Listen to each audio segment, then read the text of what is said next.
जगदीश शेट्टार कर्नाटक की सियासत में बड़ा दिलचस्प नाम है। कुछ समय पहले तक बीजेपी के बड़े नेता थे, लिंगायत समुदाय के बड़े नेता थे, मुख्यमंत्री रह चुके हैं, लेकिन अब वो कांग्रेस के साथ में आ गए हैं। कांग्रेस के साथ आने के पहले उनके बयान, बीजेपी से शिकायतें, सारी चीज़ें भी सबके सामने आई।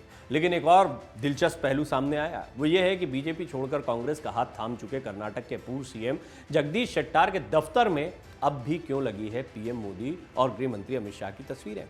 भारतीय जनता पार्टी के कद्दावर नेता रहे जगदीश शेट्टार ने कर्नाटक विधानसभा चुनाव में टिकट नहीं मिलने पर भाजपा छोड़ दी थी और कांग्रेस का दामन थाम लिया था। हालांकि कांग्रेस में शामिल होने के बाद भी उन्होंने अभी तक अपने कार्यालय में लगी पीएम मोदी और अमित शाह की फोटो को नहीं हटाया है। जानते हैं क्यों? नहीं तो हम आपको बताते हैं। इस समय कर्नाटक की राजनीति में पूर्व सीएम जगदीश शेट्टार सबसे चर्चित नाम है। पहले वो टिकट को लेकर चर्चा में रहे, फिर भाजपा छोड़कर कांग्रेस का दामन थामने को लेकर। जगदीश शेट्टार 2023 के कर्नाटक विधानसभा चुनाव में कांग्रेस उम्मीदवार के रूप में किस्मत आजमा रहे हैं। हुबली धारवाड़ सीट से कांग्रेस के टिकट पर चुनाव लड़ रहे शेट्टार अब अपने कार्यालय में प्रधानमंत्री नरेंद्र मोदी और केंद्रीय गृह मंत्री अमित शाह की फोटो लगे होने को लेकर चर्चा में है। भाजपा से अपने सालों पुराने संबंध तोड़ने के बाद शेट्टार ने अब कांग्रेस का हाथ थामा और पार्टी कार्यकर्ताओं के साथ प्रचार में लगे हुए हैं। शेट्टार अपने अतीत को भूलकर अब अपने घर में स्थित कार्यालय में सोफे पर बैठकर अपने समर्थकों और कार्यकर्ताओं से मुलाकात कर रहे हैं। मोदी और शाह की दो तस्वीरें अब भी उनके पीछे की दीवार पर टंगी है। इसी सोफे पर बैठकर दिए इंटरव्यू के दौरान इन तस्वीरों के अभी तक लगे होने के बारे में पूछे जाने पर उन्होंने कहा, इसमें हैरानी की क्या बात है। जगदीश शेट्टार ने कहा, इन्हें हटाना उचित नहीं है। हालांकि शेट्टार ने अपने कार्यालय में लगी पीएम मोदी और अमित शाह की फोटो को नहीं हटाया। इसी को लेकर अब उन पर सवाल उठ रहे हैं। कार्यालय में भाजपा के शीर्ष नेताओं की तस्वीर पर जगदीश शेट्टार का कहना है कि उनका स्वभाव ऐसा नहीं है कि पार्टी बदलते ही नेताओं की तस्वीर भी बदल दी जाए। थोड़ा अजीब लग रहा होगा आपको सुनने में, लेकिन शेट्टार का यही जवाब है। शेट्टार कहते हैं कि बेशक नेताओं में ये प्रथा है कि पार्टी बदलते ही वो नेताओं की तस्वीर बदल देते हैं। मैं भी ऐसा कर सकता हूँ, लेकिन ये मेरा न तो स्वभाव है और न ही मेरा व्यक्तित्व ऐसा करने की गवाही देता है।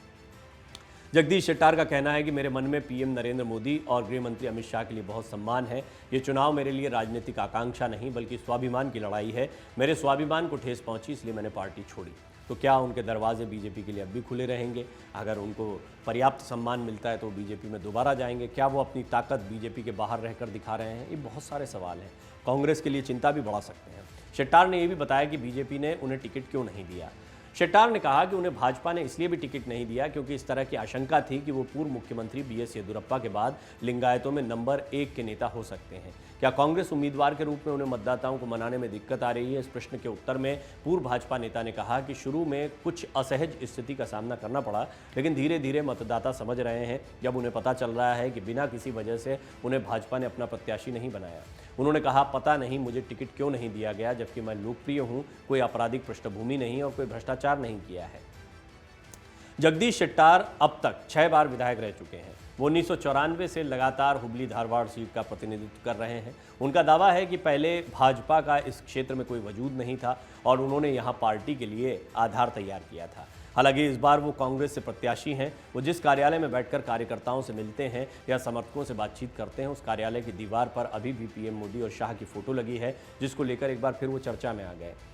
जगदीश शेट्टार का ये आखिरी चुनाव है क्या? ये भी एक बड़ा सवाल है। दरअसल उन्होंने खुद ये कहा है, पूर्व सीएम जगदीश शेट्टार ने ऐलान कर दिया कि ये उनका आखिरी चुनाव होगा। सिद्धारमैया भी ऐसी बात कह चुके हैं। हालांकि चुनाव में इस तरह की बातें कही जाती हैं। इस बाबत उन्होंने एक बयान भी जारी किया, जिसमें उन्होंने लोगों से मतदान करने की अपील करने के साथ साथ भाजपा को छोड़ने का भी जिक्र किया। उन्होंने कहा कि मैंने 4 दशकों तक पार्टी की सेवा की है। मैंने पार्टी को अकारण नहीं छोड़ा है। अपने पसीने से बने घर को छोड़ना इतना आसान नहीं होता। शेट्टार ने आरोप लगाया कि यह स्थिति खुद भाजपा ने पैदा की है। मैंने कभी कल्पना नहीं की थी कि मुझे राजनीतिक तौर पर खत्म करने की साजिश रची जा रही। खैर, जगदीश शेट्टार अब कांग्रेस में है। कांग्रेस ने उनको पूरा सम्मान भी दिया है। खुद जगदीश शेट्टार ने इस बात को स्वीकार किया है। सोनिया गांधी उनके क्षेत्र में रैली करने वाली हैं। राहुल गांधी उनके बारे में अच्छी बातें कह चुके हैं कि 40% कमीशन नहीं लेते, इसलिए बीजेपी ने टिकट नहीं दिया। यानी उनको भ्रष्टाचारी न होने का एक सर्टिफिकेट राहुल ने दिया है तब, जबकि वो तमाम बीजेपी के दूसरे अन्य बड़े नेताओं पर यही आरोप लगाते रहे। जगदीश शेट्टार कांग्रेस के साथ कितनी मजबूती से बने रहेंगे? जगदीश शेट्टार कांग्रेस को कितना फ़ायदा पहुंचाएंगे? जगदीश शेट्टार यदि चुनाव जीत जाती है कांग्रेस और पूर्ण बहुमत आता है तो उनकी भूमिका क्या होगी? बहुत सारे सवाल हैं, लेकिन इस सब के बीच में बहुत दिलचस्प पहलू है। हालांकि वो कह गए कि पार्टी बदलने के बाद मैं नेताओं के चेहरे बदलना ये मेरा स्वभाव नहीं है।